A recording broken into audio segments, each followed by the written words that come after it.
Bueno, buenas noches a todas y todos quienes nos ven y nos escuchan en el programa Alternativas que transmitimos todos los viernes de 6 a 8 hora de Costa Rica. Hoy con Daniel y Lina, invitadas de Colombia. Ya son como las 7 de la noche por allá.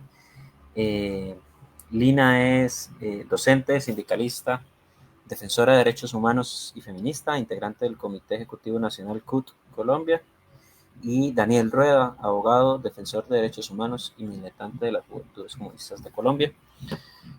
Muchísimas gracias por estar acá, por acompañarnos, por querer venir a conversar un poquito sobre el tema de la política colombiana en general, ¿verdad? Porque si bien el tema está enfocado en la condena de Álvaro Uribe, eso abarca o encierra casi que todo el espectro político colombiano y de manera directa o indirecta la participación o la acción o inacción de sectores eh, en torno a esta condena. Entonces, buenas noches. No sé si gustan presentarse antes de iniciar.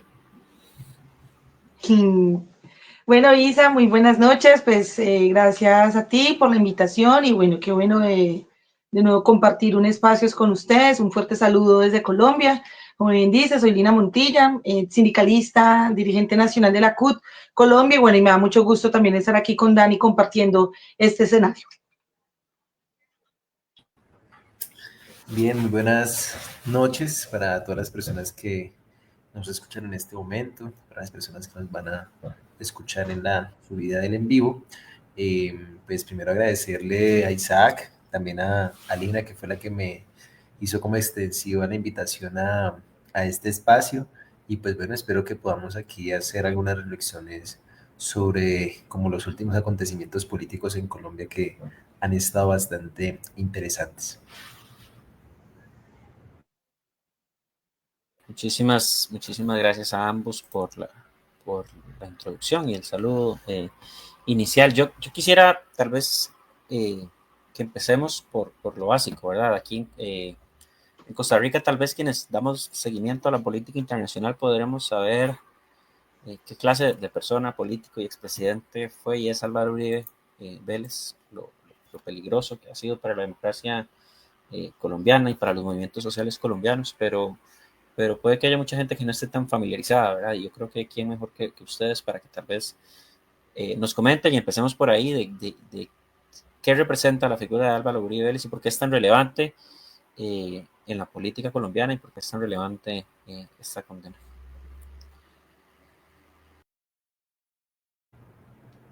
Bueno, creo que voy a empezar yo. Eh, y creo que un poco lo que habría que ubicar en el contexto histórico es el papel que jugó Álvaro Uribe Vélez en la primera presidencia de este siglo, del siglo XXI en Colombia. Para ubicar un poco históricamente a las personas que nos escuchan. Lo primero que habría que señalar es que a partir de la última década del siglo pasado, se comenzó a implementar en Colombia de la manera más violenta y atroz el neoliberalismo, ¿sí? Es decir, esa transformación y la gestión del Estado se dio a partir de 1991, con la Constitución de 1991 precisamente, y de ahí se abre, digamos, por decirlo así, un parteaguas en la historia colombiana, y lo que sucede es que comienza a tomarse literalmente el paramilitarismo y poderes oscuros del poder, más bien sectores oscuros del poder, precisamente la presidencia de la República, ¿sí?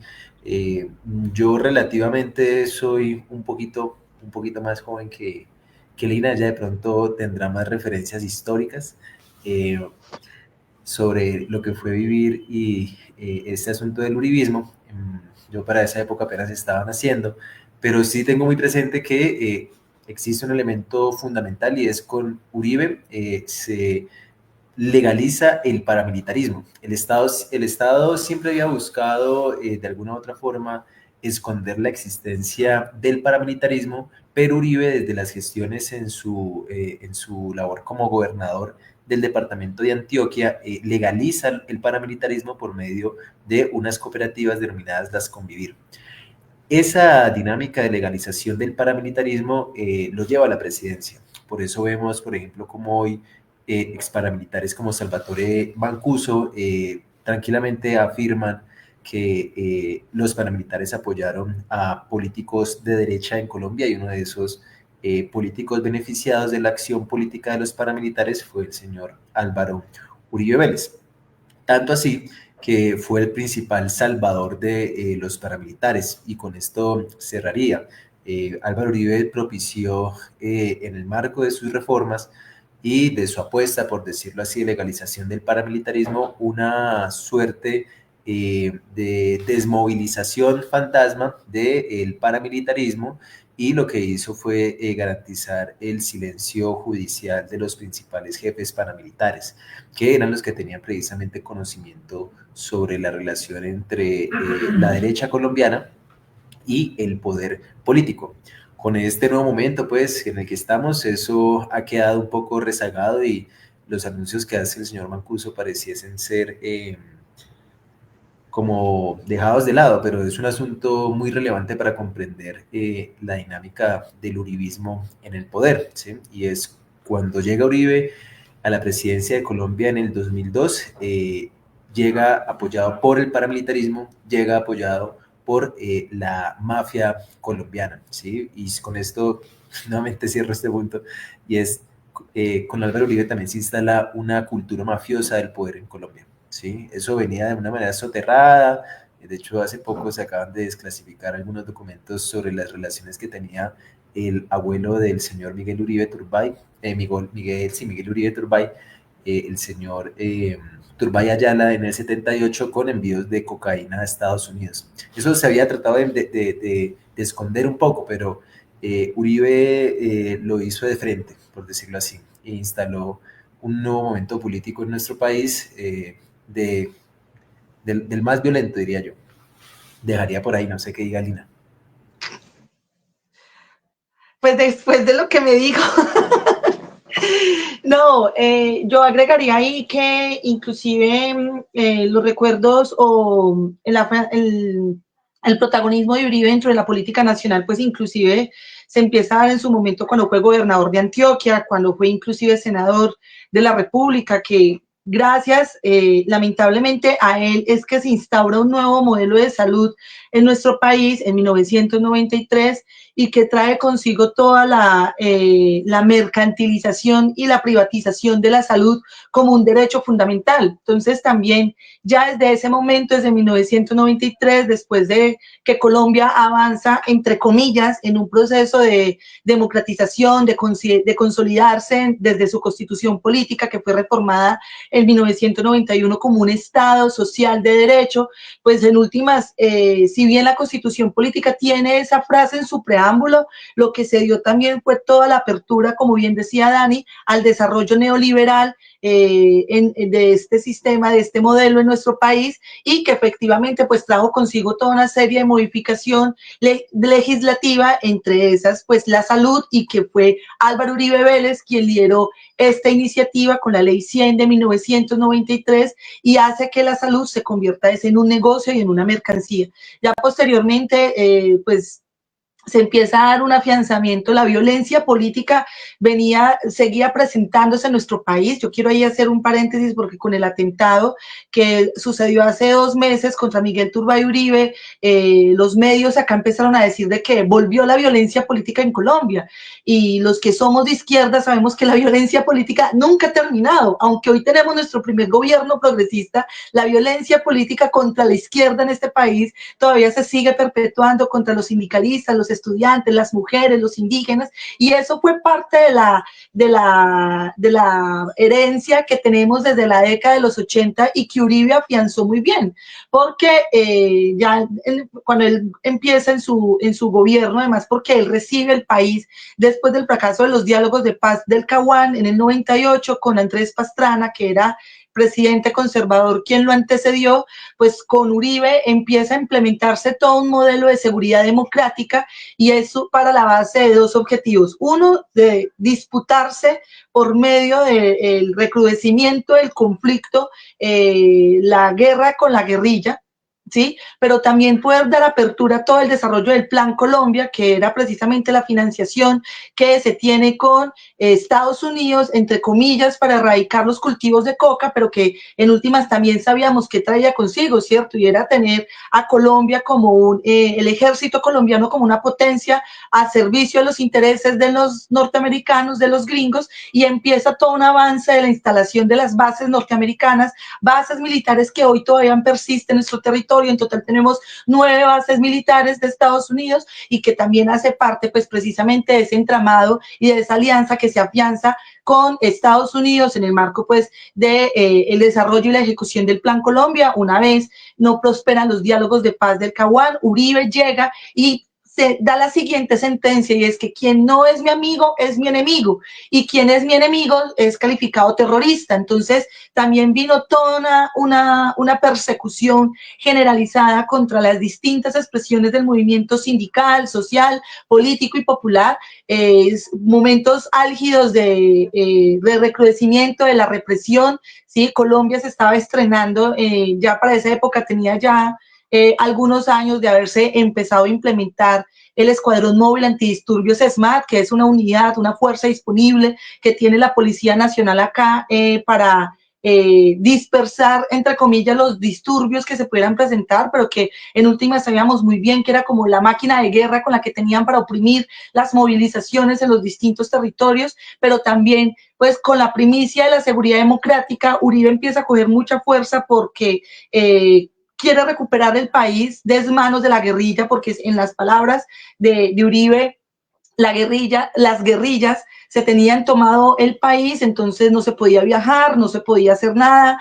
porque podía ser víctima de un secuestro, de una pesca milagrosa, de una extorsión y demás, pero mientras tanto el paramilitarismo seguía cogiendo fuerza, ¿cierto? Y aunque se dio esa falsa desmovilización que el uribismo la muestra como un logro para ellos, pero que es falsa, el paramilitarismo se siguió afianzando, siguió inclusive mutando y teniendo nuevas formas organizativas en los territorios de la mano con grupos criminales, pero también seguía haciendo alianzas con el empresariado para perseguir, por ejemplo, al movimiento sindical, que eso también se han venido ya saliendo a la luz, lo que tanto se denunciaba en esa época, pues ya empezó a ser desarrollado por la justicia, las alianzas del paramilitarismo con el empresariado colombiano precisamente para atacar al movimiento social. Y bueno, y hay algo que yo no puedo dejar pasar por alto y con esto cierro, y es algo que marcó la época de Uribe y son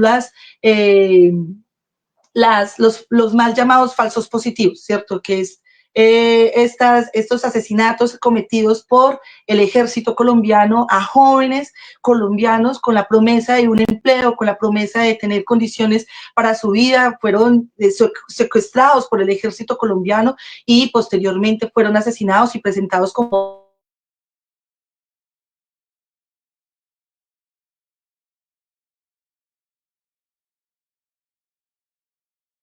Sí, fue mi señal o la de Lina que se quedó, ¿verdad? Creo que fue la de Lina. Sí, creo que es la señal de línea. Bueno, vamos a retomar y luego cualquier cosa continuamos con ella. Daniel, tal vez para consultarte, bueno, ya con este contexto histórico que tenemos y que les agradecemos mucho que nos hayan brindado, tal vez si entramos al presente, a partir de qué punto, porque todo lo que ustedes nos mencionan y nos comentan hacen referencia a un gran poder y a un gran alcance que tenía Álvaro Uribe y el uribismo en todo lado, digamos, tenía brazos en la política, en lo militar, en diferentes poderes, ¿verdad? Mediático. ¿A partir de qué momento o qué sucede para que yo no creo que haya perdido como todo el poder que tenía, pero sí ha perdido bastante, ¿verdad? ¿Qué pasó o a partir de qué momento ese poder se empieza un poco a desvanecer y qué despierta un poco para que, bueno, lo que vamos a entrar más adelante a ver, que es el caso de él y su sentencia, llegue a ese punto? Bueno, ese tipo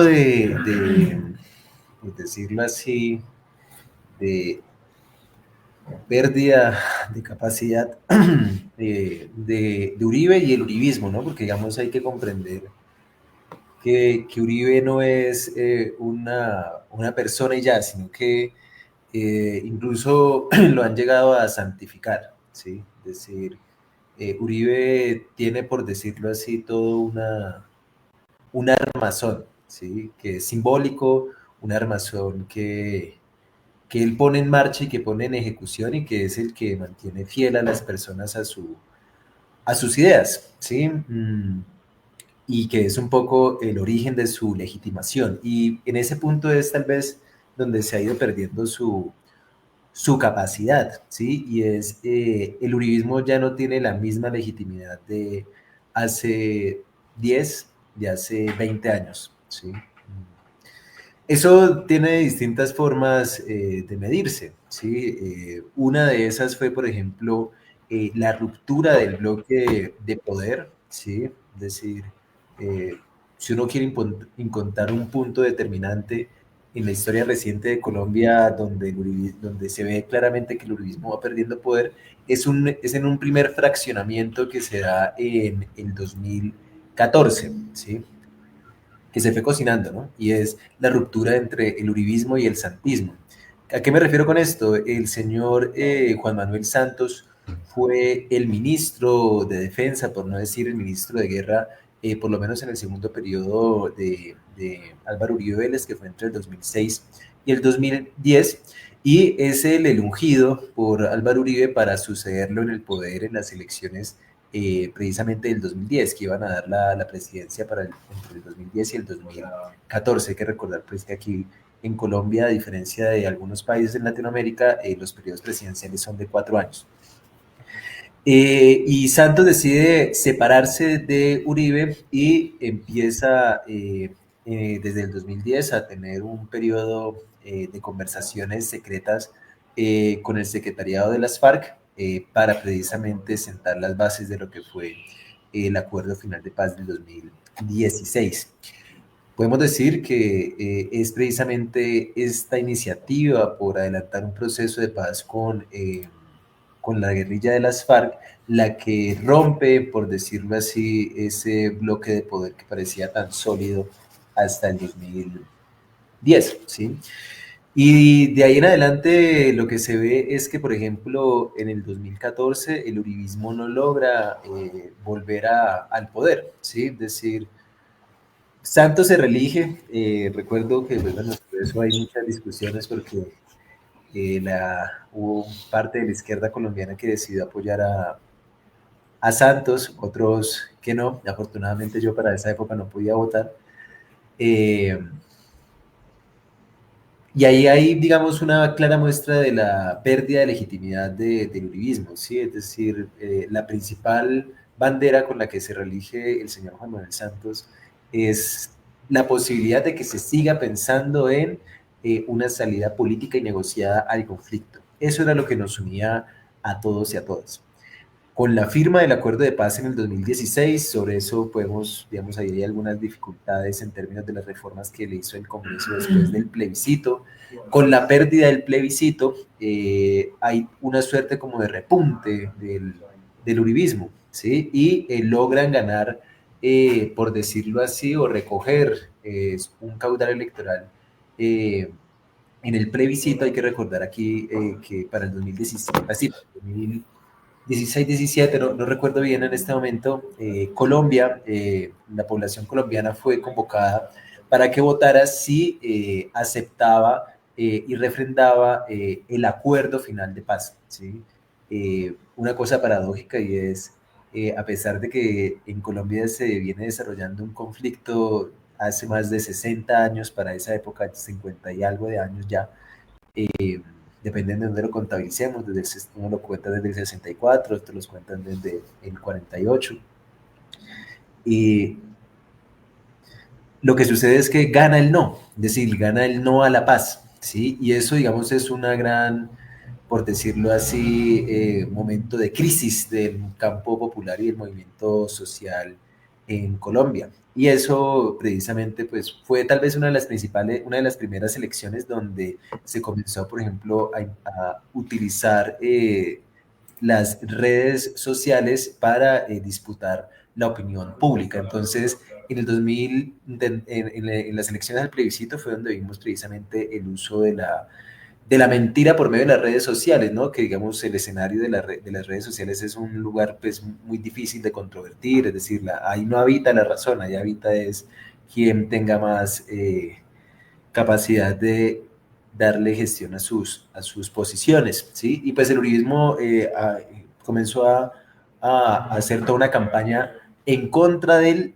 el acuerdo de paz, con mentiras unas cosas absurdas, ¿sí? Por ejemplo, que se le decía a la gente que si votaban por el sí, entonces a todos los exguerrilleros de las FARC le iban a dar el dinero que era de las pensiones de las personas adultas, ¿sí? Entonces que le iban a quitar la pensión a los viejos y les iban a dar esa plata a las personas que se iban a entrar en proceso de reincorporación, cosas que no, son cosas que salen, digamos, del marco de cualquier eh, sentido común, inclusive, ¿no? Incluso el sentido común dominante.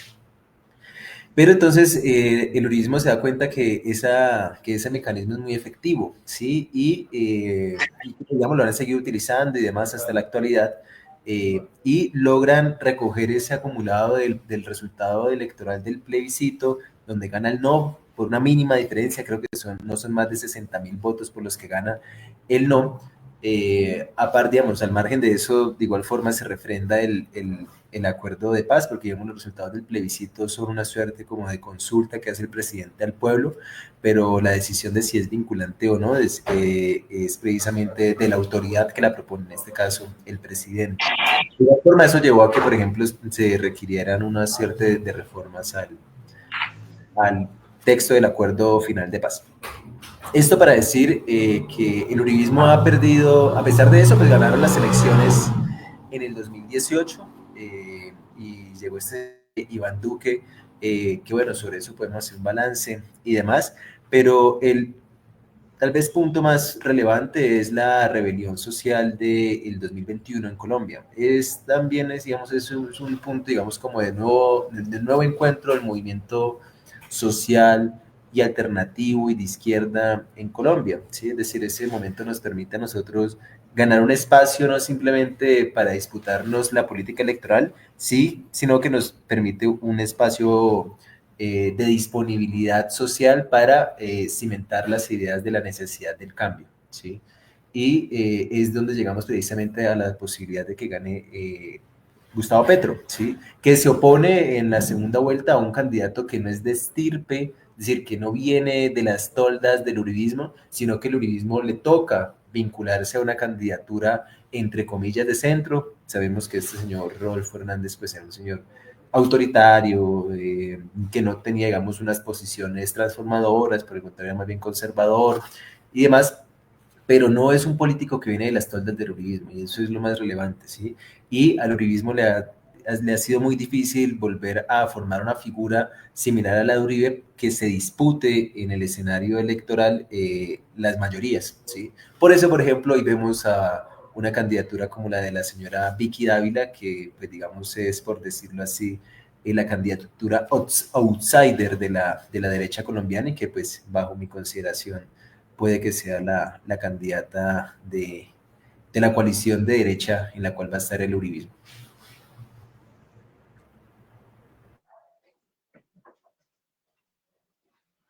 Gracias, Daniel. Lina, tal vez, no sé si... Sí, no, que lo que le estaba, no sé si escuchaste la pregunta, lo que le comentaba un poco a Daniel era como, a partir de qué momento el uribismo y Uribe empiezan como, a partir de qué momento y por qué razones el uribismo empieza como a perder un poco de poder, que sabemos que no lo ha perdido todo, pero sí ha perdido más que poder, fuerza, y a qué se debe y todo eso que desencadena en su condena, que ya lo vamos a ver, pero ¿en qué momento empieza como ese declive? Bueno, yo creo que pues en lo que alcancé a escuchar de Dani, pues ahí hay una radiografía bastante importante en la que coincido con ella de este momento, de este declive. Yo creo que de una forma u otra pues también no se puede pasar por alto de cómo se dio su proceso de la reelección, que también estuvo,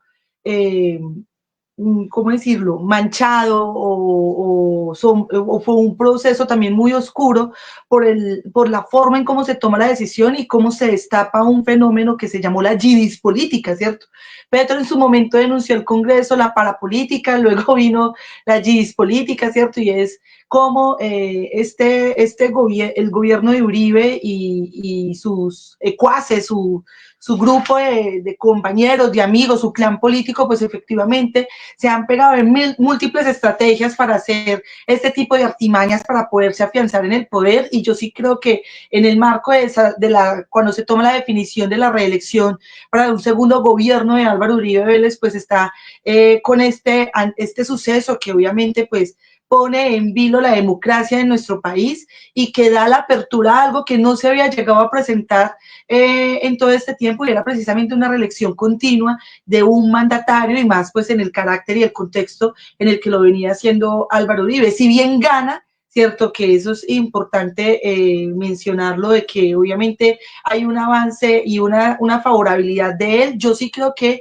hay un momento en el que posterior, cuando ya se empieza a destapar cómo fue todo el proceso para ganarse la reelección y cómo se la jugó y hubo manipulación de votos en el Congreso de la República para que aprobaran esta decisión de la reelección, pues de ahí se empieza a conocer o a visibilizar con mayor contundencia el talante de las acciones de Álvaro Uribe Vélez, ¿cierto? Obviamente, pues también viene todo el suceso de lo que significó la continuidad de Santos. Santos se mostró pues como la continuidad del uribismo, pero sobre la marcha fue demostrando que no iba a seguir con las bases del uribismo, con la continuidad del centro democrático, y obviamente también empieza a darse una situación, y es la pérdida de los liderazgos desde la derecha. Yo sí creo que cuando Iván Cepeda empieza a citar a control político y a debate en el Congreso de la República, siendo Uribe senador, porque Uribe no solo le bastó con ser presidente, después de un periodo vuelve y se lanza y queda como senador de la República, que en ese momento el Centro Democrático tiene una muy buena votación, estamos hablando para las elecciones 2014, si no estoy mal, pues ahí en ese momento pues también Iván Cepeda, que es este hombre histórico, luchador por la paz, recogiendo el legado de su padre Manuel Cepeda, pues también empieza a hacer toda una serie de denuncias desde el Senado de la República por la presunta vinculación y actuación colectiva del uribismo y en lo que significa Álvaro Uribe Vélez con el paramilitarismo y el narcotráfico, ¿cierto? Esto empieza a generar toda una serie de debate, lo que lleva posteriormente a que Uribe tome la decisión de renunciar en su función de senador, por la misma razón de que para evitar ser juzgado por la Corte Suprema de Justicia, porque, bueno, hay rápidamente un recuento histórico. Cepeda lo denuncia en el Senado de la República y Uribe va y lo denuncia en la Corte Suprema de Justicia por presunta pues manipulación de testigos y demás, pero lo que termina sucediendo es que la Corte Suprema dice, no, aquí no es Cepeda el que está manipulando testigos, aquí es usted, señor Álvaro Uribe, el que está manipulando, y obviamente Uribe toma la decisión de renunciar a su curul como senador para evitar ser juzgado por la Corte Suprema y pasar a ser juzgado por la justicia ordinaria, que para ese momento y ya para el 2018, que es cuando se empieza a dar esta situación, pues ya tenía el uribismo un títere, porque realmente Iván Duque fue eso, un títere que el uribismo puso ahí para llevar pues los intereses de la derecha y extrema derecha, que ha sido de los peores presidentes en la historia de nuestro país, pero pues tenían a la Fiscalía General de la Nación de su lado, y eso pues también permitió de que Uribe pudiera tener medianamente una condición de oxígeno mientras avanzaba su proceso judicial en la justicia ordinaria, y mientras el fiscal Barbosa pues estuviera ahí, pues era una prenda de garantía para el uribismo y no para el sistema judicial y no para Iván Cepeda y mucho menos para el pueblo colombiano.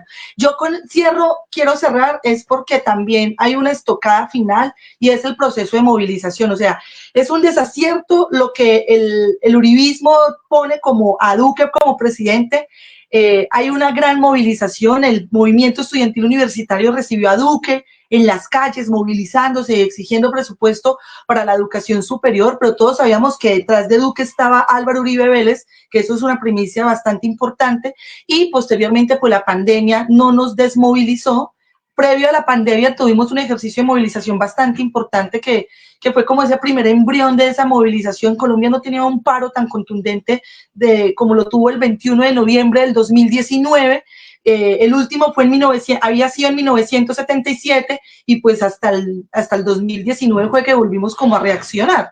Viene la pandemia, nos enfría un poco la cosa, pero realmente lo que hace la pandemia es convertirse en una olla a presión, en algo que estalla posteriormente, porque el accionar del gobierno y de sus ministros, el gobierno del uribismo en la pandemia fue desastroso, y eso lo que hizo fue elevar la digna rabia de la gente para que posteriormente, el 28 de abril del 2021, saliéramos contundentemente a la calle, no un día, no dos, sino muchos días, fueron varias semanas en las que estuvimos movilizándonos en eso que algunos llaman el estallido social, otros llamamos la rebelión popular, etcétera, pero que fue un mensaje contundente y una movilización en la que dijimos el uribismo nunca más. Y por eso luego se ve posteriormente reflejado en el proceso electoral del 2022. Muchas gracias, Daniel y Lina. Bueno, ya con este contexto histórico yo creo que nos va quedando muchísimo más claro, digamos, todo lo que representa y todo lo que incluso ha perdido en ese camino, ¿verdad? Y en ese andar de los movimientos que han perdido, porque yo supongo que, bueno, acá todavía no se ha dado tanto, pero en Colombia sí noté o le hice mucho seguimiento a la parte mediática, ¿verdad? Y sí hubo un cambio, o sea, si bien siguen dominando principales medios o medios con más dinero, sí hay medios alternativos, sí hay más opciones, más el tema del acceso al Internet, a tratar a diferentes redes donde se pueda difundir la información sin tanto dinero, creo que ha permitido a los movimientos sociales combatir un poco, ¿verdad? Ese monopolio mediático que en algún momento tenía Uribe y tenía la derecha colombiana. Tal vez ya entrando en el tema de la sentencia, sí me gustaría tal vez como hacerles un par de preguntas, ¿verdad? Eh, Uribe es condenado por fraude procesal y manipulación de testigos. Tal vez si nos explican debido a cuál proceso o en dónde se cometieron esos delitos o en qué proceso se cometieron esos delitos. ¿Qué significa esta condena en términos jurídicos? Claramente, pero porque sabemos que le dieron casa por cárcel y demás, pero en términos jurídicos, ¿qué significa? Pero principalmente en términos políticos, ¿qué significa? Ahora Daniel nos comentaba de que el uribismo posiblemente vaya en una coalición de derecha, pero qué tan fuerte impacta esta condena a, a esa posible coalición, ¿verdad? Sabemos, o bueno, tal vez ustedes nos puedan explicar mejor, pero dependiendo de los sectores, una condena de este tipo fortalece en alguna parte a esos sectores o por el contrario los termina de debilitar, dependiendo de la reacción que tengan, ¿verdad? ¿Y qué papel ha jugado la opinión pública para llegar a este punto? Como ustedes decían, a veces la justicia, por lo general en Latinoamérica, en Costa Rica pasa, no es ni pronta ni cumplida, mucho menos con, con peces gordos de la política. Eh, en Costa Rica tenemos un par de casos que no han llegado a nada o que han salido liberados.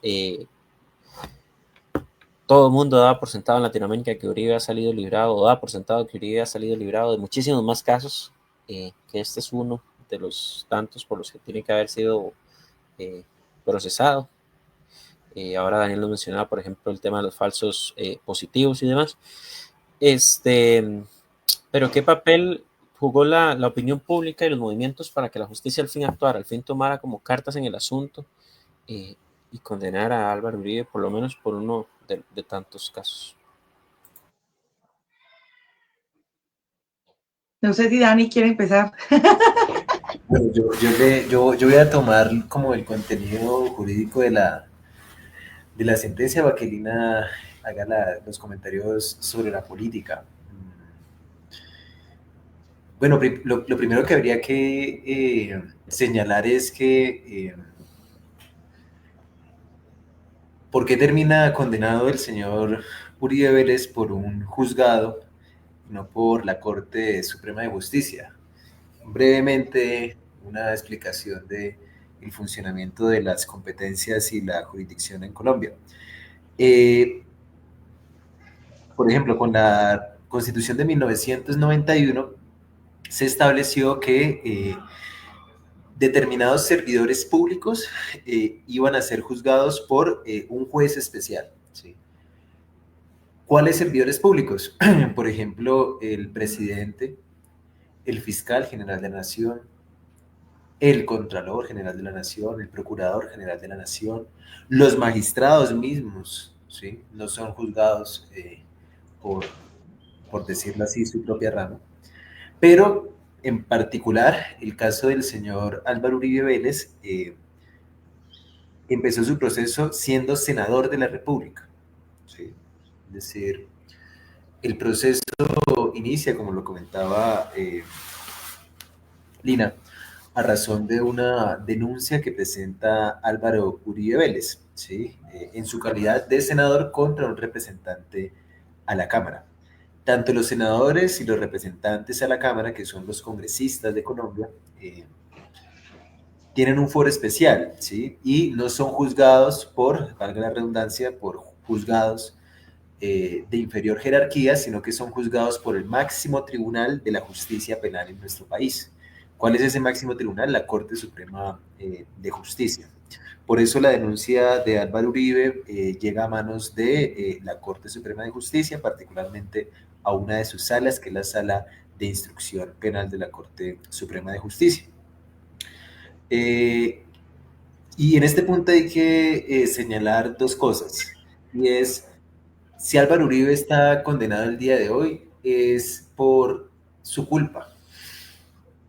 Es decir, él primero, cuando era presidente de la República, en su primer mandato presidencial, fue quien lideró la reforma al sistema de juzgamiento en la jurisdicción penal en nuestro país. Es decir, la justicia que existe en la actualidad en el aspecto penal en Colombia es resultado de una de las principales reformas que hace el señor Álvaro Uribe.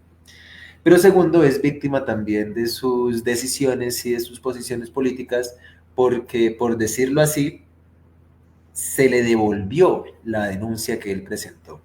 Entonces ahí está, digamos, como el primer hecho que tiene relevancia jurídica. ¿Qué sucedió? El 23 de febrero del 2012, el señor Álvaro Uribe denunció a Iván Cepeda por 3 delitos: por abuso de función pública, fraude procesal y calumnia agravada. ¿En qué se resumían, en qué hechos se resumían esos delitos supuestamente cometidos por Iván Cepeda en voces del señor Álvaro Uribe?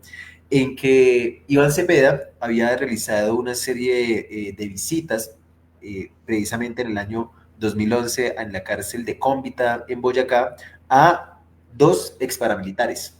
Uno de esos exparamilitares era conocido como Alberto Guerrero. Ahorita en el proceso se le conoce como Hernán Sierra. Y el segundo, que es el más importante, es el señor Juan Guillermo Monsalve Pineda, que si hoy existe un argumento judicial para condenar al señor Uribe, es lo que ha afirmado este segundo testigo. Uribe dice que Iván Cepeda estaba recorriendo las cárceles de Colombia buscando testimonios para encauzarlo en un proceso penal a él. Y por eso busca que la justicia condene a Iván Cepeda.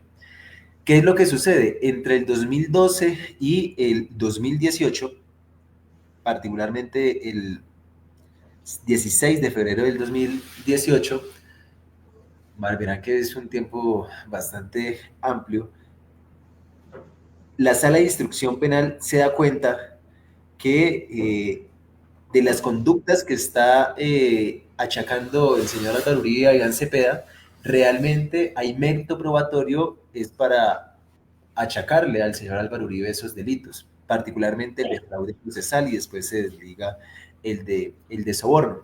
¿Y a razón de qué? ¿sí? Es decir, ¿cuál es esa vuelta de tuerca que encuentra la Corte Suprema que le da literalmente un giro de 180 grados al proceso que inició el mismo señor Álvaro Uribe? Sucedió una cosa muy particular sobre la cual no hay precedente judicial alguno en Colombia, y es la Corte Suprema de Justicia en el 2017 había autorizado a un agente judicial para que realizara la interceptación de un senador en el marco de una investigación penal. Entre las actuaciones que ordenó la Corte Suprema de Justicia estaba que este agente judicial debía interceptar la línea telefónica de este senador. Realmente ahorita no recuerdo el nombre. Y resulta que por un error del agente judicial, durante 20 días es interceptada la línea telefónica, no del senador al que iba a ser investigado, sino que resulta interceptada la línea del señor Álvaro Uribe Vélez. Y en el transcurso de esos 20 días, el agente judicial constata que Álvaro Uribe está teniendo una serie de diálogos con una persona que es muy importante en el proceso, que es el señor Diego Cadena. Diego Cadena era, por decirlo así, el mandadero del señor Álvaro Uribe para recopilar precisamente testimonios en contra de Iván Cepeda. Y en esos 20 días, lastimosamente, resulta que el señor Diego Cadena le está rindiendo cuentas a Álvaro Uribe y le está diciendo, presidente, como le dice la mayoría de las personas, ya estamos encontrando a las personas para enviarle los viáticos y para que firmen las declaraciones y ya estamos a punto de hacerlo. ¿Usted qué opina al respecto? Y esta es la frase, digamos, determinante, y es, Uribe le dice, proceda, doctor Cadena, que usted sabe hacer las cosas bien.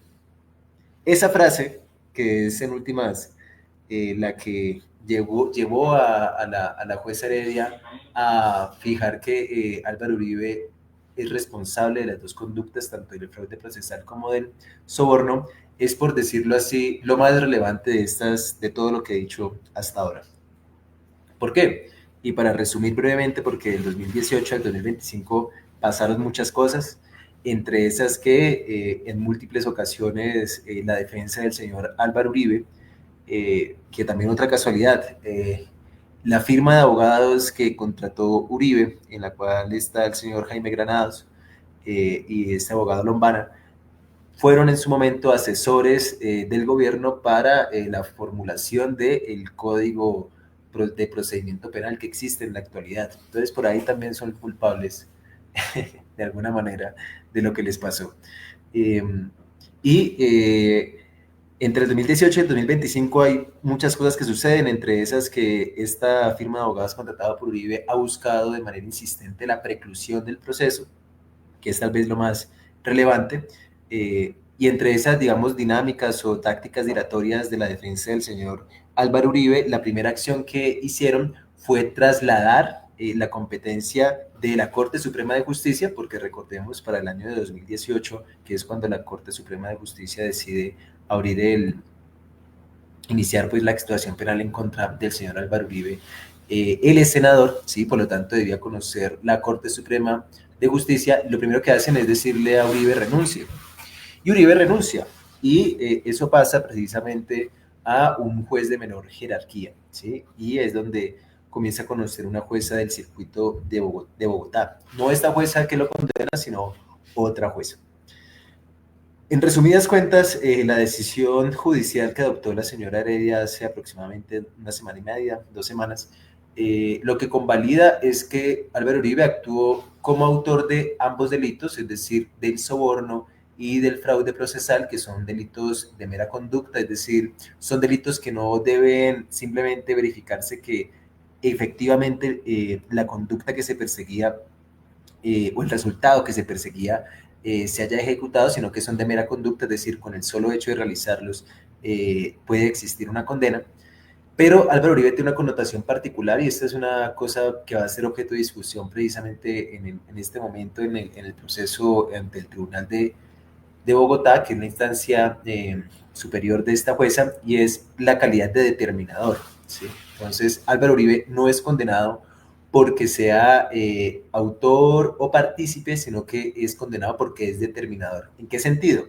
En que determinó la actuación de este señor Juan Diego Cadena en buscando que algunos ex paramilitares hicieran confesiones pues que faltaban a la verdad. ¿Sí? Entonces, digamos, eso es a grandes rasgos un poco lo que ha sido ese proceso jurídico. Que diría yo dos cosas para finalizar. Uno, pues estos hechos evidentemente no son los hechos por los cuales uno esperaría que fuese condenado Álvaro Uribe.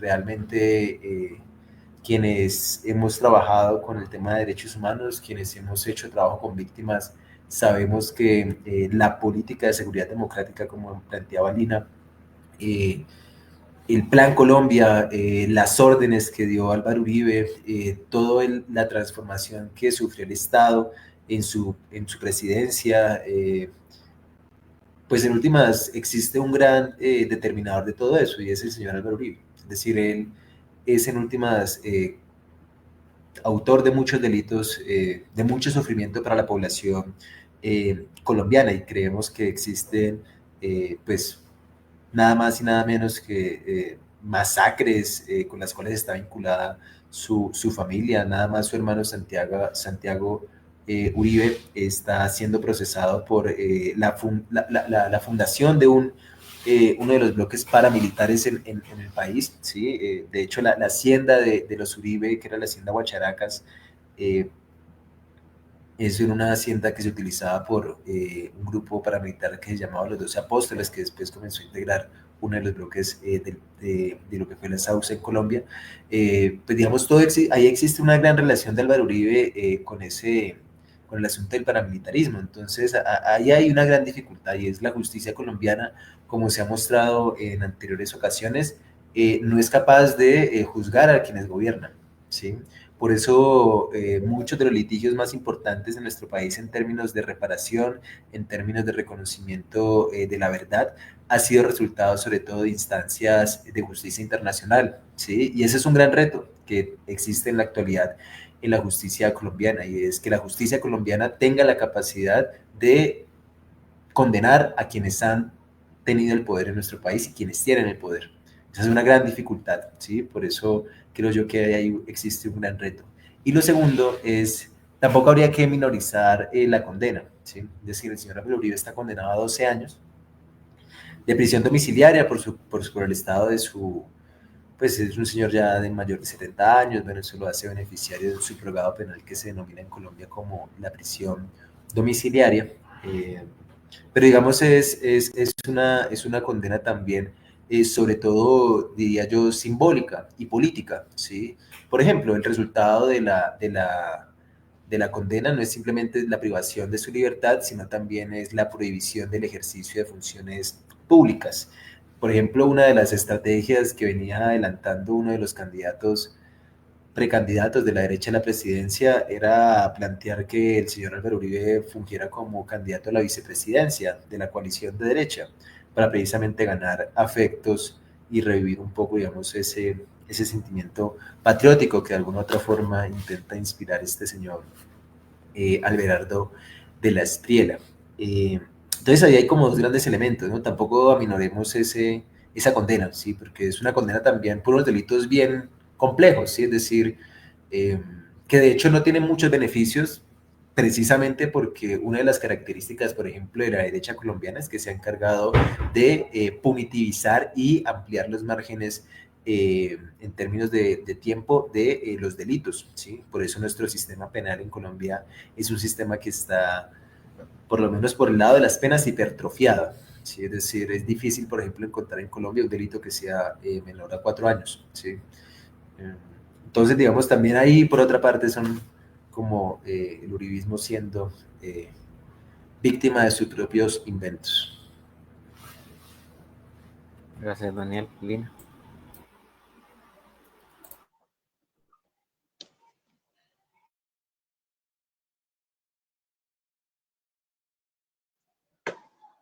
yo quisiera pues ahí agregar con lo último que termina Dani, y es los impactos y la lectura y el hecho que esto significa para el país, ¿cierto? En un país que es tan polarizado, que es tan arraigada su cultura violenta, su cultura inclusive de antiguerrilla, antiprogresismo, bueno, y todo esto, pues creo que sí es una condena simbólica y genera un gran impacto para nuestro país, primero porque es un primer exmandatario el que está siendo juzgado. Sabemos que quisiéramos que su sentencia fuera específicamente con el tema del paramilitarismo, con el tema de las ejecuciones extrajudiciales y entre otros temas que sabemos que están ahí, que hacen parte de su prontuario, pero creo que este es un inicio, inclusive en algunos espacios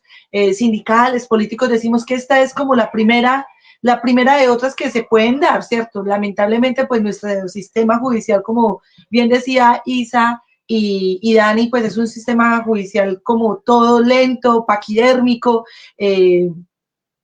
que tiene pues muchas dificultades y pues esto ha hecho que tarde tanto tiempo en que se pudiera dar este primer ejercicio, esta primera condena por 12 años, pero sabemos de que esto sí va a ser una apertura para otros procesos judiciales que ojalá pues se puedan llevar a cabo. Sí creo que es además importante el momento político en que sucede, ¿cierto? Porque estamos a vísperas de un año electoral, el 2025, es ese calentamiento de motores para el ejercicio de las elecciones del 2026, porque para Colombia el próximo año, en menos de 10 meses, pues vamos a elegir nuestro Congreso de la República, nuestro Parlamento, y en el mes de marzo y posteriormente en el mes de mayo tenemos las elecciones para la presidencia. Entonces el 2025 se configura un año de calentamiento previo, de coaliciones, de consultas, y Uribe venía acompañando a sus pupilos, por así llamarlo, a los distintos escenarios de campaña para mirar con cuál era al que le iba a dar el visto bueno, al que le iba a dar la bendición, pero efectivamente pues este hecho genera una connotación importante y es, esto es bloquear a uno de los referentes de la derecha, que es el uribismo, que es el Centro Democrático y que es liderado por Álvaro Uribe Vélez. Entonces, esto también se sigue situando la crisis de liderazgos que hoy tiene la derecha, que es una derecha que está supremamente dividida, que tiene personas como Vicky Dávila, que viene de ser periodista y que ha sido una mujer bastante polémica y que le ha hecho una oposición grandísima a este gobierno, utilizando los medios de comunicación que el mismo empresariado le ha facilitado para hacer los ataques y hacer las falsas noticias y sembrar miedo y violencia contra este gobierno, pero que es una de las mujeres que está sonando para que sea candidata a la presidencia, ¿cierto? Entre otros nombres que uno lo que termina determinando es eso, hay una crisis de liderazgos de la derecha, muchos quieren serlo, pero hay una connotación, y yo no sé, Dani, qué opina al respecto, pero pues la derecha se pone más fácil de acuerdo que nosotros. Nosotros estamos caminando por un proceso unitario, por un proceso democrático de afianzar nuestro espacio que llamamos pacto histórico. Bueno, y hay otros, no solo está el pacto histórico, hay otras figuras de unidad con las que se quiere llegar a los distintos escaños que se están planteando para el 2026, tanto en el Congreso como para la presidencia, pero la derecha no se unen por temas programáticos, sino por mantener efectivamente sus condiciones como clase, pero también su injerencia y su control político desde el gobierno, que hoy no lo tienen, porque estamos en el primer gobierno progresista. Entonces, la condena de Uribe ha generado un impacto para la democracia. Las marchas, ayer fue 7 de agosto, que es una fecha patriótica para nuestro país, una fecha patria, y la derecha convocó ayer a movilizarse, ¿cierto? No sé cómo estuvo en Cali, Dani, pero aquí en Pereira la movilización estuvo escueta, no fue como en otras ocasiones, ¿sí? Porque hoy también lo que estamos haciendo con los influencers, con los creadores de contenido, y también en la medida en cómo hemos venido aprendiendo a utilizar las redes sociales, pues es a desmascarar. Entonces, ayer no estábamos diciendo no estábamos cuestionando la marcha de los uribistas, lo que estábamos cuestionando es que están respaldando a un preso, que están respaldando a un delincuente, ¿cierto? Entonces, la marcha de ayer es la marcha del respaldo a alguien que está privado de la libertad, ¿sí? Eso es un poco también las narrativas con las que hemos jugado y con las que queremos romper la hegemonía que se ha venido, que se ha perpetuado por mucho tiempo, que ha dado los medios de comunicación tradicionales y demás,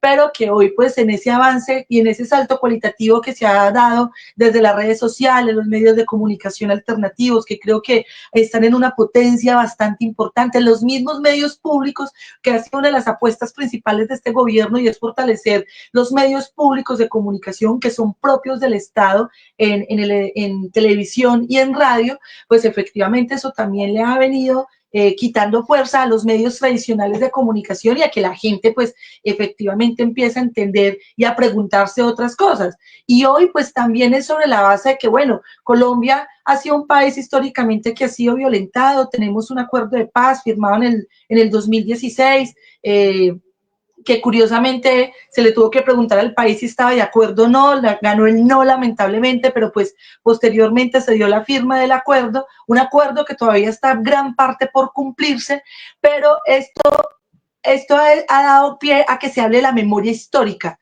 de la memoria histórica de nuestro país, de cómo aquí la guerra no la hizo la guerrilla, no la hizo un grupo que tomó la decisión de alzar las armas por buscar justicia para el pueblo, porque en últimas esa ha sido la esencia guerrillera, ¿sí? Sino porque aquí también lo que se ha logrado desenmascarar y develar es quiénes han sido los mayores perpetuadores de violación de derechos humanos en Colombia, quiénes son los principales artífices de las masacres. Entonces ahí también los medios alternativos y hoy el uso de las redes sociales pues han venido ayudando en ese propósito de que la gente termine de quitarse la venda. No es fácil porque también pues entendemos que nos encontramos en un modelo económico pues que prima el individualismo, que afianza este tipo de ideas y demás, y que la derecha pues todavía sigue moviéndose, y ellos han sabido prepararse para tratar de recuperar el poder para el 2026. Nosotros hemos aprendido a hacer el ejercicio de gobernar, ya no de salir a las calles a atacar a un gobierno, sino a respaldar las iniciativas de este gobierno con todas las diferencias o críticas que podamos tener, porque también las hemos tenido, pero no hemos dudado en que no es Petro, es un proyecto político por el cual nos estamos movilizando, por el cual hemos salido a las calles y por el cual queremos que continúe para el 2026. Y esto se convierte en un golpe, la condena de Uribe se convierte en un golpe para la derecha en ese sentido. Yo quiero cerrar con una última situación, que es un análisis también ya muy personal, y es también porque vienen dándose varias cositas que nos han tenido como contentos al movimiento sindical, a la izquierda colombiana y demás, y es porque, bueno, logramos sacar adelante una reforma laboral que fue aprobada en el Congreso, que hoy está, ya pasó a sanción presidencial y ya se está ejecutando, y luego a los días, a las semanas, tenemos la sentencia de Uribe, ¿cierto? Una audiencia que tenía el país en vilo y que posteriormente, cuando se determina que son 12 años y demás, pues eso generó una gran euforia en muchos de nosotros y de nosotras, también mirándola pues desde la perspectiva de que esto es un inicio realmente por las razones que quisiéramos que se condenara a Uribe por otras cosas, pero bueno, empezamos por esta condena simbólica, pero la reacción que ha tenido el empresariado colombiano ha sido totalmente agresiva contra los trabajadores y trabajadoras. O sea, nos preocupa muchísimo, y es un planteamiento que vengo haciendo desde los escenarios sindicales, porque efectivamente el empresariado está malentonado y se está desquitando con el eslabón más, entre comillas, más débil, y es con los trabajadores. Y qué tal que no existieran sindicatos, ¿cierto? Pero donde existen sindicatos tienen cómo resistir a los embates del empresariado, pero donde no existen organizaciones sindicales, pues los trabajadores y trabajadoras están recibiendo el castigo de este sector, ¿cierto? Que en últimas pues también se ha opuesto a las reformas sociales, se ha opuesto a este gobierno y ha sido un fiel aliado del uribismo y del centro democrático, especialmente los grandes empresarios, los conglomerados, las multinacionales, entre otros aspectos. Entonces creo que también eso es otra arista del impacto o de las consecuencias que puede tener la condena de Álvaro Uribe Vélez en general en la población colombiana. Muchísimas gracias por esa explicación tan grande de repercusiones políticas y jurídicas de la sentencia de Oribe. Ahora que los dos lo mencionaron, el tema de las fuerzas electorales, bueno, al igual que Costa Rica, Colombia tiene procesos de 4 años de gobierno, ¿verdad? A diferencia de otros países de Latinoamérica donde son de 5 o de 6.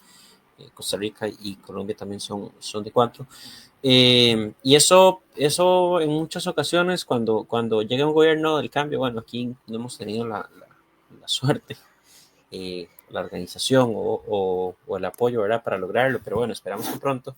Pero en muchos otros países, cuando llega la opción de un gobierno del cambio, pero los periodos son cortos y los proyectos pasan por varias cosas, se fraccionan a mitad del intento del cambio, como decía Lina, ¿verdad? Como a veces la derecha logra, como a través de sus intereses económicos, eh, ponerse de acuerdo más rápido que nosotros, que a veces nos disputamos por detalles menores y nos fraccionamos por detalles menores. Pero los procesos de cambio quedan a medio camino, queda un gobierno interrumpido, no hay una delegación de liderazgos del mismo calibre, por decirlo de alguna manera. Es decir, por ejemplo, el caso de Colombia, por lo menos lo que se percibe de afuera es como que Gustavo Petro es que el gobierno llegó un poco por su figura, por su manera de ser, por su manera de expresarse, por su manera de plantarse, ¿verdad? Y a veces esos liderazgos, porque claro, venían siendo oposición, hay más libertad en el discurso, en la rebeldía, en la oposición. Ahora ser oficialismo, pues de cierta manera tal vez una candidatura requiere de más mesura, además, pero ¿cómo balancear eso para que el proceso de cambio continúe? ¿Cómo están las fuerzas dentro de la izquierda, de los progresismos, de los movimientos sociales, del movimiento sindical, feminista, de juventudes? Eh, Porque honestamente yo sí veo, bueno, lo que se percibe desde afuera es eso, tratar, de momento sin éxito, una reorganización desde la derecha colombiana, pero desde la izquierda, cómo está el apoyo dentro del gobierno y los procesos de reorganización y de coaliciones o de alianzas para unas futuras elecciones. Dani, si quiere empezar. Bueno, empiezo yo con esa papa caliente.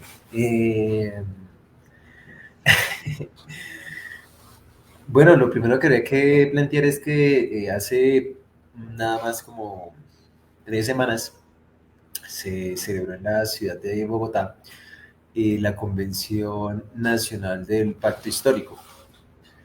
Esta Convención Nacional del Pacto Histórico se marca en un momento muy particular, ¿sí? Y es para el 2022, las fuerzas políticas y sociales que apoyamos la candidatura de Gustavo Petro a la presidencia, nos recogimos en lo que se reconoce en el marco jurídico electoral en Colombia como las coaliciones de partidos minoritarios. Es decir, para el 2022, la izquierda en Colombia no superaba siquiera el 15% del umbral de la votación total, ¿sí? Es decir, la presencia de la izquierda en el Parlamento, tanto en el Senado como en la Cámara de Representantes, que digamos son como las dos cámaras que componen el Congreso, era ínfima, era muy pequeña, ¿sí? No superaba los 15 senadores, de pronto 20, no creo que 20, pero hay 18, 15 también representantes a la Cámara. Lo que sucedió en el 2022 es que hubo una superación bastante amplia de ese margen, ¿sí? Es decir, superamos el 15%, y eso ha obligado a que precisamente estos proyectos políticos que antes se mostraban como minoritarios ante las autoridades electorales, pues en este momento no sean minorías, ¿sí? Tampoco somos mayoría, hay que decirlo, pero en el marco jurídico colombiano ya no somos partidos políticos minoritarios.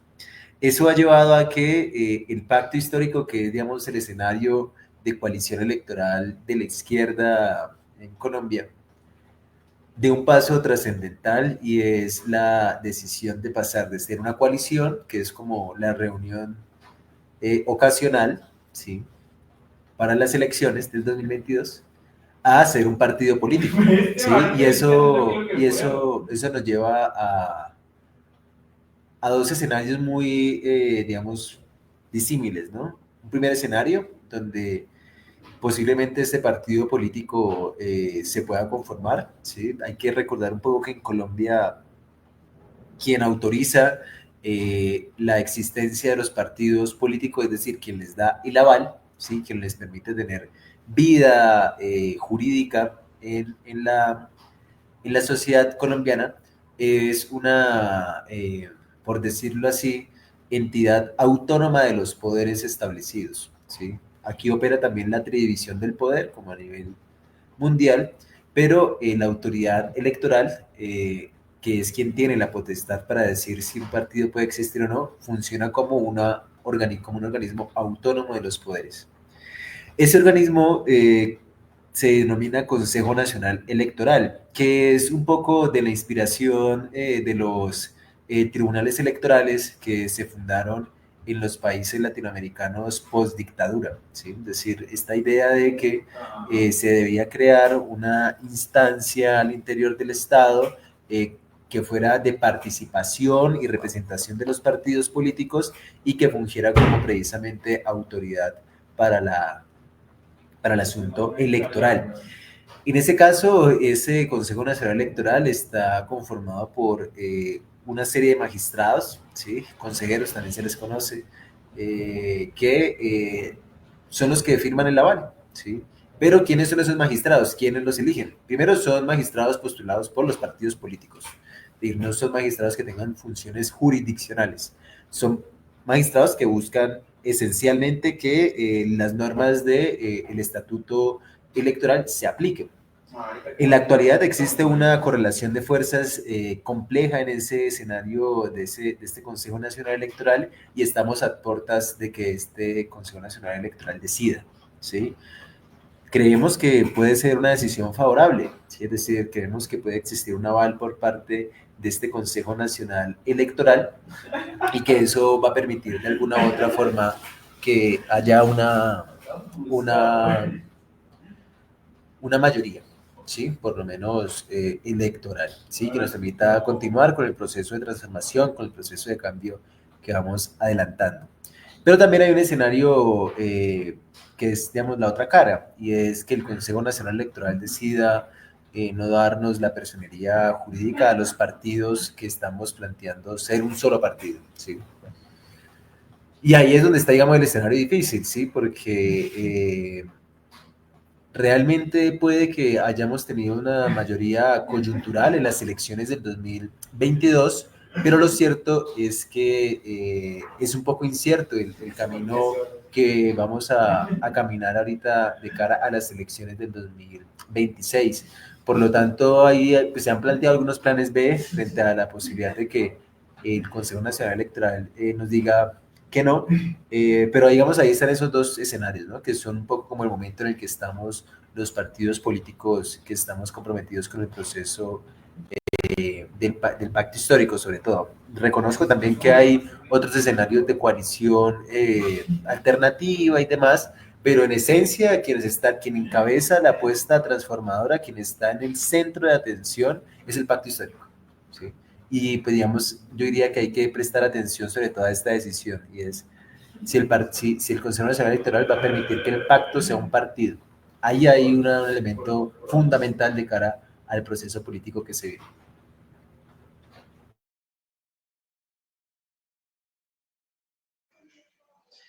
Gracias, Nacho.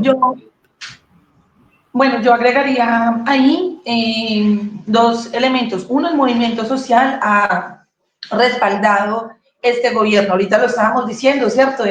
Antes salíamos a estar a protestar en contra, hoy salimos a respaldar. ha sido un ejercicio bastante importante porque no simplemente ha sido un ejercicio solo encontrarnos en la calle, sino también de proponer, ¿cierto? Entonces, las distintas expresiones de las mujeres, de los jóvenes, de los estudiantes, de los trabajadores, los sindicatos, hemos participado en escenarios de construcción del Plan Nacional de Desarrollo, en la elaboración de propuestas para las reformas sociales y demás, y de tener nuestra voz en escenarios tan importantes como el mismo Congreso de la República. Pero esto ha sido respaldado y acompañado de la movilización. El Comando Nacional Unitario, que es ese espacio amplio de unidad de acción del movimiento sindical, y con otros procesos unitarios, pues hemos hecho un ejercicio de movilizarnos por las reformas sociales, cuando se han dado los intentos de golpe de Estado, cuando no quería darse el proceso para la elección de un nuevo fiscal, ¿cierto? Sí hubo un movimiento social también, no solo desde de lo inmediato o de lo coyuntural de una reforma en específico, sino también en respaldo, como lo estaba mencionando ahorita, a lo que significa este proyecto político. Obviamente que, como suele suceder en muchos sectores, son múltiples tendencias, sectores políticos, militancias, ideologías, las izquierdas y los progresismos, así en plural, pues que hacen parte de todos estos ejercicios organizativos, pues ya no estamos determinando y es, bueno, por dónde nos vamos a ir y cómo vamos a jugar, ¿cierto? Y creo que estos 4 años, bueno, ayer cumplimos 3 años del primer gobierno progresista, estos primeros 3 años, nos han enseñado varias cosas, y es, uno, no era suficiente con tener presidente, sino que hay que seguir insistiendo con tener las mayorías en el Congreso de la República, tanto en el Senado como en la Cámara de Representantes. Nosotros tenemos estos 2 escenarios dentro de nuestro Parlamento, y que obviamente pues quienes lleguen ahí sean dignos representantes del movimiento social y popular, ¿cierto? Porque también se han dado situaciones que llegan personas que no están precisamente para respaldar los intereses de este proyecto político, entonces que sean idóneos esos hombres y mujeres que les lleguen allí. Yo me atrevo a decir, no sé Dani qué opina al respecto, pero hay múltiples liderazgos todos muy variados que han jugado un papel bastante importante desde el espacio que han tenido para estar en respaldo a este gobierno, sea desde el Senado, ejerciendo un ministerio y demás, y son nombres que inclusive algunos de ellos ya suenan para estar dentro de la consulta presidencial, ¿cierto? Por eso hoy hablamos de precandidaturas a la presidencia, y que efectivamente pues ya vemos que hay 2 procesos unitarios, llamémoslos así, uno que ese es el partido único, en donde varios partidos hemos denunciado nuestra personería jurídica para hacer un partido que se llama Pacto Histórico, que es la figura con la que llegamos a este primer gobierno progresista, y que efectivamente pues bajo la figura del Pacto Histórico pues podemos seguir avanzando en esta continuidad del proyecto político. Acá tenemos un ejercicio, y es que bueno, vamos a hacer consultas, obviamente esperando a que se dé la buena decisión del Consejo Nacional Electoral, como lo estaba explicando Dani, y que efectivamente pues de ahí se pueda determinar cómo va a ser la conformación de las listas para el Senado y las cámaras de representantes, que estas se eligen de manera departamental. Pero también está la situación del otro proceso que no juega como un partido único, juega más como una coalición, y ellos se llaman unitarios. Ellos también pues van a hacer están determinando cómo van a hacer sus listas para el Senado, para la Cámara. Hay diferencias entre un proceso y el otro. Ustedes se preguntarán, bueno, otra vez la izquierda dividida en Colombia. Sí, otra vez sí, la izquierda dividida. Lamentablemente, así es. Si es que bajo la figura del Pacto Histórico, pues tenemos una forma para jugar, y son con listas cerradas y listas únicas, pero a diferencia de unitarios, son con listas abiertas. Eso hace parte un poco de lo enredado que es el proceso electoral en nuestro país. Eso nos distancia un poco frente al método, pero la idea es apuntar al mismo objetivo, y es seguir respaldando este proyecto político, ¿cierto? Que obviamente desde los escenarios, desde las trincheras donde nos encontremos, sea porque hablemos a nombre del Pacto Histórico y otros compañeros hablen a nombre de unitarios, pues la idea es mantener y seguir la continuidad de este proyecto político, que sea la continuidad de un gobierno progresista, que se pueda seguir trabajando en el avance de las reformas sociales, que se puedan dar avances en las reformas estructurales, y obviamente pues que se pueda seguir algo que hemos aprendido, dos elementos y con esto cierro. Uno, a conocer la estructura del Estado, ¿cierto? Porque esto ha llevado a que conozcamos cómo funciona el Estado, cuál es su dinámica, cómo es su funcionamiento, cómo se puede participar dentro de los distintos escenarios, pero también es a que, bueno, no simplemente hay que estar en esos cargos de poder o en esos cargos políticos para cumplir una tarea determinada del gobierno, sino que queda el pueblo, ¿cierto? Y es ese pueblo que se ha movilizado, que se ha organizado, que ha alzado su voz en defensa de este proyecto, pues también tiene que seguir elevando sus niveles organizativos, tenemos que seguir afianzando esa consigna de la formación del poder popular para efectivamente, pues, mantener la movilización activa como herramienta principal para avanzar en nuestras reivindicaciones. Muchas gracias, Daniel y Lina. Tal vez para ir cerrando la última consulta. ¿Qué esperar, digamos, de los meses que vienen? Nos decían que vamos a entrar o van a entrar a un año electoral donde todo esto juega. Aparte, adicional del proceso electoral, digamos, con esta sentencia de Uribe se cierra, digamos, el tema de sus procesos judiciales. Hay otros en proceso, valga la redundancia, hay otros en trámite o no tiene otros procesos judiciales abiertos. En dado caso de tenerlos con esta sentencia, algo de eso cambia o se mantiene igual el curso de los procesos. Y en términos electorales, ¿a qué podemos nosotros, quienes estamos desde afuera, prestarle atención en los meses que vienen y saber un poco por dónde van las cosas y por dónde se va a intentar de alguna manera debilitar el pacto histórico, el gobierno y a los movimientos sociales, ¿verdad? Porque si bien, como ustedes han comentado, la reacción de la derecha ante esto ha sido como muy débil, pero en procesos electorales nada se puede como dejar a la suerte y al aire, y ellos no lo van a hacer, ¿verdad?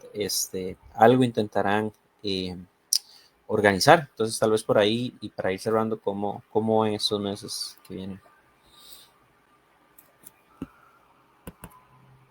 Bueno, yo me tomo la palabra porque tengo que salir en breves, pero creo que un poco de lo que habría que estar pendiente de los procesos judiciales de Uribe es del mismo proceso que está en curso. Es decir, si bien hubo una sentencia por parte de una juez que la condena, en la actualidad la defensa de Álvaro Uribe tiene un término de 10 días para presentar la apelación. Esos 10 días hábiles están corriendo y la próxima semana o la semana que viene se terminan. Entiendo que la defensa del señor Álvaro Uribe ha anunciado que la próxima semana presentarán la apelación y hay que estar al tanto del resultado de esa apelación. ¿Sí? Esa apelación también tiene unos términos y ahí existen dos posibilidades: o que el juez superior a la jueza Sandra Heredia confirme el fallo, o que decida, por el contrario, revocarlo y tomar una decisión distinta. ¿Cuál va a ser la decisión del tribunal? No lo sabemos.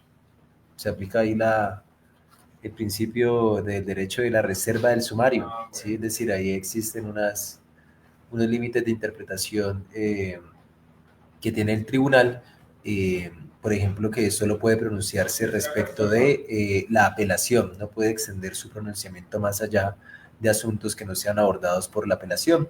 Y hay una serie de temas sobre los cuales ya el señor Jaime Granados se ha pronunciado que va a sentar su apelación, y una de esas precisamente es la construcción indiciaria, ¿sí? Entonces, en Colombia se reconocen como dos formas en el marco de los procesos jurídicos para hacer un reconocimiento de responsabilidad penal. Una cosa son los indicios, que tienen distintas gradaciones, y otra cosa son los hechos directos, ¿sí? Es decir, no los hechos que te llevan a, sino los hechos directos. Lo que sucede es que el señor Álvaro Uribe está siendo condenado a causa de no hechos o pruebas directas que lo acusen, sino que está siendo condenado a razón de pruebas indiciarias. Lo que hace la jueza en las 1124 páginas de la sentencia, que es una sentencia extendísima, yo la verdad no me la he leído. Tengo que decir que busqué herramientas para poder interpretar esa sentencia. Pero sí hay un apartado por lo menos de unas 10 páginas donde se establece la construcción indiciaria y cómo a partir de indicios graves, la jueza deriva la responsabilidad penal de Álvaro Uribe. Ahí está un poco la discusión o la controversia sobre la apelación, y es si esos indicios eran suficientes para llevar a un conocimiento más allá de toda duda razonable a la jueza, ¿sí? Ese es, digamos, un elemento del cual hay que estar pendiente. Una vez el tribunal tome su decisión, que debe ser en un mes, después de presentada la apelación, se habilitan los términos para la presentación de un recurso extraordinario que se denomina de casación, ¿sí? Y ahí no hay una...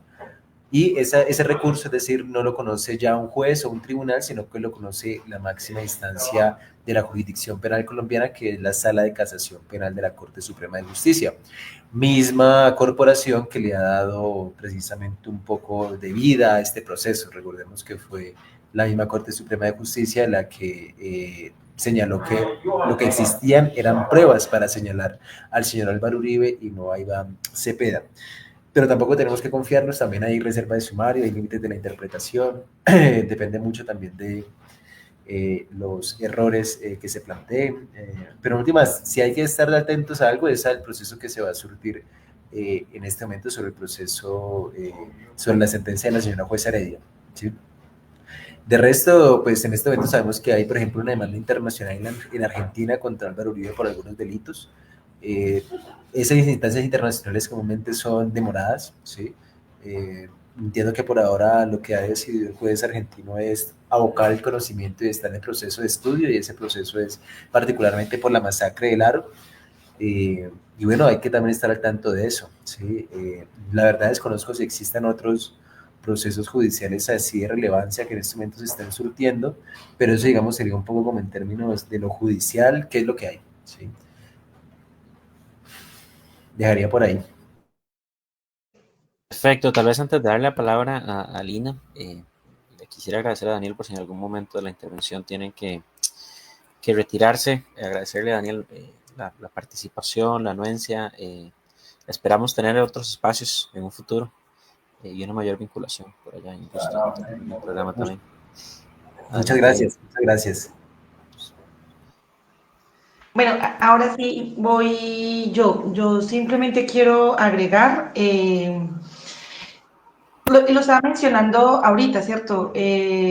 La violencia política lamentablemente es un tema que ha sido permanente en la historia de la democracia de nuestro país, y que esa es una de las herramientas que se sigue afianzando y que sabe ejecutar muy bien la derecha contra el movimiento social. Por eso inclusive no se ha descartado las acciones que se puedan tomar inclusive en contra del presidente por parte de estos sectores, ¿cierto? Que no han dudado en aliarse con grupos criminales y con el paramilitarismo. Yo me atrevo a hablar hoy inclusive de un neoparamilitarismo, un nuevo reagrupamiento de las fuerzas paramilitares que hoy inclusive se hacen alianzas con grupos criminales del extranjero, especialmente con los carteles mexicanos, y que hoy están operando y son los que están sembrando el pánico en el país. Hoy la derecha viene vendiendo un discurso de que Colombia está llevada por la inseguridad, pero es también porque quieren repetir la matriz mediática de para el 2002, cuando llegó Álvaro Uribe Vélez, precisamente con vender,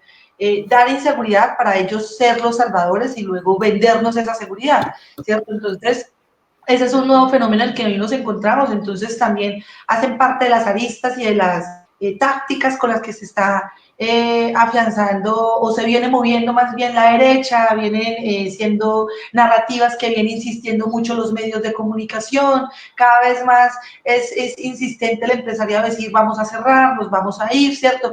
Ya vieron que no les funcionó el discurso de que nos vamos a convertir como Venezuela, que nos vamos a convertir al castrochavismo, o sea, nada de eso sucedió, ¿cierto? Hoy tienen otras herramientas y lamentablemente la violencia es una de esas, y por eso no ha parado el asesinato de defensores de derechos humanos, de dirigentes sindicales, las amenazas y el hostigamiento al movimiento social y popular. Sigue siendo una de las, lamentablemente, razones por las cuales, pues, se tiene que seguir exigiendo y nos seguimos movilizando por la vida. Colombia es el país que presenta mayor cifra de líderes ambientales asesinados y hoy la lucha que tenemos contra las grandes multinacionales mineras, especialmente las canadienses, pues efectivamente viene siendo uno de esos focos de lucha y de resistencia. Entonces, pues lamentablemente la violencia es uno de esos factores, es una de esas herramientas que ellos tienen y que, repito, la violencia política no se revivió con el atentado de Miguel Turbay Uribe, es una violencia que ha estado perpetuándose siempre y la hemos sufrido y la hemos padecido en nuestro país y especialmente pues los movimientos alternativos y de izquierdas y pues de cara al 2026 pues seguiremos pues en estado de alerta pero también movilizándonos por la continuidad de este proyecto político que ojalá los dos procesos unitarios pues puedan avanzar para determinar posteriormente cuál va a ser esa candidatura final a la presidencia que obviamente entre los dos procesos unitarios de acción para lo electoral van a juntarse colectivamente en un gran frente amplio para determinar cuál va a ser el candidato a la presidencia en Colombia por parte de los sectores alternativos, pero que esto pues también es un proceso que se sigue alimentando, que se sigue nutriendo, que mientras eso avanza pues igual sigue la lucha por las reformas sociales. Hoy quedan en el Congreso de la República reformas todavía que son bastante importantes y neurálgicas y sensibles para los trabajadores y para el pueblo, como es la reforma agraria, la reforma a la salud y demás, que igual estaremos también movilizándonos por ellas y pues también por las garantías para que no se vaya a dar en lo que en su momento hemos dicho los golpes blandos contra este gobierno. 2025 un año electoral, 2026 definitivo para continuar y bueno, esperamos de que no retorne la derecha y podamos continuar con este gobierno, este gobierno progresista. No, Lina, muchísimas gracias a vos por la participación, por el contacto con Daniel, por esta contextualización tan rica y necesaria para los demás países fuera de Colombia, ¿verdad? Claramente que necesitamos estos pequeños detalles que tal vez no tenemos tan a la mano y que es importante a la gente siempre tenerla contextualizada, ¿verdad? Muchísimas gracias. Esperemos también que seguir ahora que viene el año electoral, que volver a tener un espacio similar. Un gusto y buenas noches. Bueno, a ti, Isa, muchas gracias. Un saludo pues para toda la gente que nos estuvo acompañando en esta transmisión en vivo. Gracias Alternativas pues de Costa Rica por darnos esta oportunidad y bueno, gracias también por estar pendiente de la situación de nuestro país. Eso para nosotros es muy valioso y bueno, esperamos que también podamos tener un espacio con ustedes para compartir sobre la situación de Costa Rica. Muchas gracias. Hasta luego.